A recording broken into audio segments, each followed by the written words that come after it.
তো সেই দিক দিয়ে তুলনা করলে বাংলাদেশের বেস্ট মুভি বলা যায়। তুফান দেখছেন আপনি? হ্যাঁ, তুফান দেখেছি, মানে আমার কাছে ওভারঅল এটাই বেস্ট মনে হয়েছে, কারণ এখানে শাকিব খানের এক একটা এক্সপ্রেশন প্লাস হচ্ছে গিয়ে প্রত্যেকটা পার্টে পার্টে যে টুইস্টগুলো ছিল, এটা আগ্রহ অনেক বেশি বাড়িয়ে দিয়েছিল মুভিটার।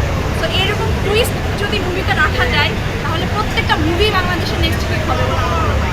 আচ্ছা, আপনি সেকান্দার দেখছেন সালমান খানের? সেকেন্ডার আমার দেখা হয়নি।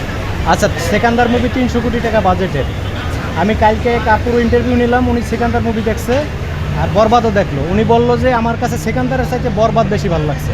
আমি তো প্রথম থেকেই বলেছি যে আমি মুভিতে যতগুলো মুভি দেখেছি আমার কাছে এটা বেস্ট মনে হয়েছে। আর নাজির প্রিয়তমা হচ্ছে আমাদের ইতিহাসের যে রেকর্ডটা ব্রেক করেছে।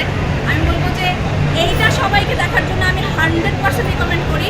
আমি বলবো যারা প্রিয়তমা দেখেছে তারা বরবাদ দেখার পরে সবাই এটাকেই রেটিং দেবে। আচ্ছা, শাকিব খান এই মুভি